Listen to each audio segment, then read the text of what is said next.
ఓం ఓం శ్రీమాత్రే నమః.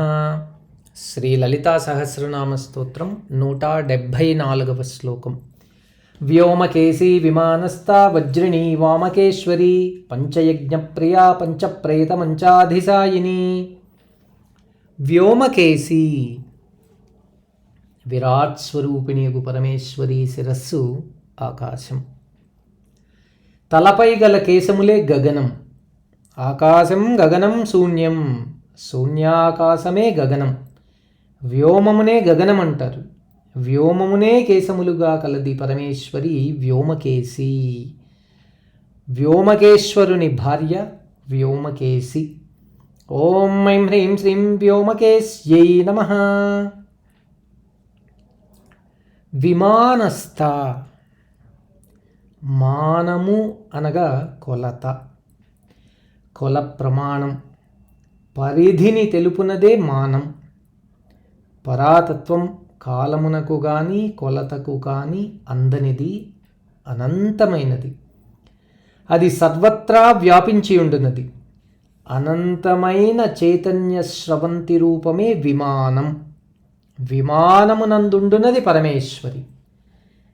దేహము యొక్క శిఖరం శిరస్సు. అందు సహస్రార కమలం ఉండును. సహస్రారమందుండునది పరమేశ్వరి. దేవాలయ శిఖరమునకు విమానమని కూడా అంటారు. సహస్రారం యోగపరంగా విమానం. అందు ఉండునది పరాశక్తి విమానస్థ.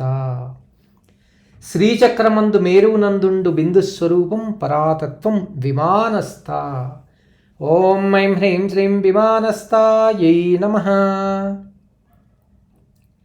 వజ్రిణి. దేవేంద్రుని ఆయుధం వజ్రాయుధం. అది సర్వశక్తివంతమైనది.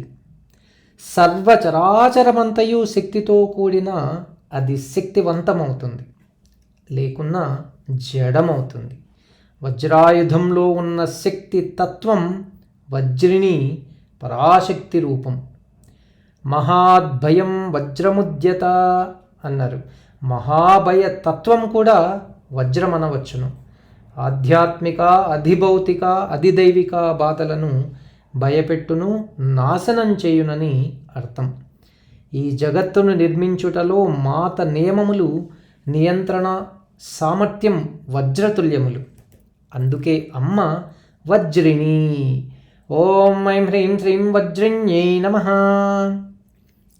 వామకేశ్వరి. వామాచారం, దక్షిణాచారం అని జగన్మాత ఉపాసనా మార్గములు. వేదశాస్త్రములకు ప్రతికూలంగా చేయు ఉపాసన వామాచారం. మకార పంచకం అంటే మద్యము, మగువ, మాంసం, మత్స్యం, మైథునం చేత అర్చించబడు ఆరాధనా పద్ధతి వామాచారం. వామాచారమును అనుసరించువారు వామకులు. దేవతలందు గల ఒకానొక తెగ. వారి నాయకురాలు వామకేశ్వరి పరమేశ్వరి. వామకేశ్వరుని భార్య వామకేశ్వరి. ఓం ఐం హ్రీం శ్రీం వామకేశ్వర్యై నమః. పంచయజ్ఞప్రియా. ఈ శరీరంలోని జఠరాగ్ని రూపంలో ఉండునది వైశ్వానరం. భుజించిన అన్నమును 4 విధములుగా పచనం చేయుచున్నది. అన్నమయ, ప్రాణమయ, మనోమయ, విజ్ఞానమయ, ఆనందమయ కోశములను అది తృప్తిపరుస్తోంది. దీనినే పంచయజ్ఞమని అంటారు. శరీరము పంచభూతముల సమిష్టి. అది సప్తధాతువులచే నిర్మితమైనది. సప్తధాతువులకు అన్నరసమును అందించి అన్నమయ కోశమును శక్తివంతంగా చేయుటయే భూతయజ్ఞం. అన్నరసంలోని రసత్వం శరీర కాంతిని పెంచుతుంది. అదియే ఓజస్సు. ఓజస్సును ప్రాణమయమునకు అందించి తేజశక్తిని పెంచుట మనుష్యయజ్ఞం. ఓజస్సు అన్నరసంలోని ఒక భాగం. అది మరలా మధించబడును. ఓజస్సులోని మలినాంశం నశిస్తుంది. అది శుద్ధమవుతుంది. శుద్ధమైన ఓజస్సు మనోమయమున వృద్ధి చెందుతుంది. దీనిని పితృయజ్ఞం అంటారు. మనోమయ కోశములు శుద్ధమైనను వికల్పముతో మలినమవుట జరుగుతుంది.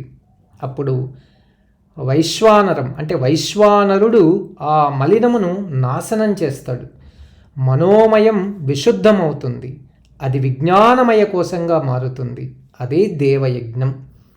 విజ్ఞానమయంలో కూడా అవ్యక్తముగు అహంకారం ఉంటుంది.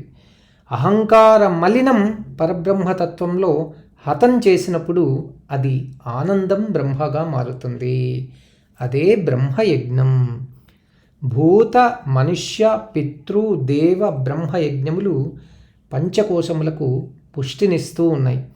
పుష్టినొసంగు ప్రేరణకు కారణముగు పరమేశ్వరి పంచయజ్ఞప్రియా. ఓం ఐం హ్రీం శ్రీం పంచయజ్ఞప్రియాయై నమః. పంచప్రేత మంచాధిసాయిని. బ్రహ్మ విష్ణువు రుద్రుడు ఈశ్వరుడు సదాశివుడు పంచబ్రహ్మలు.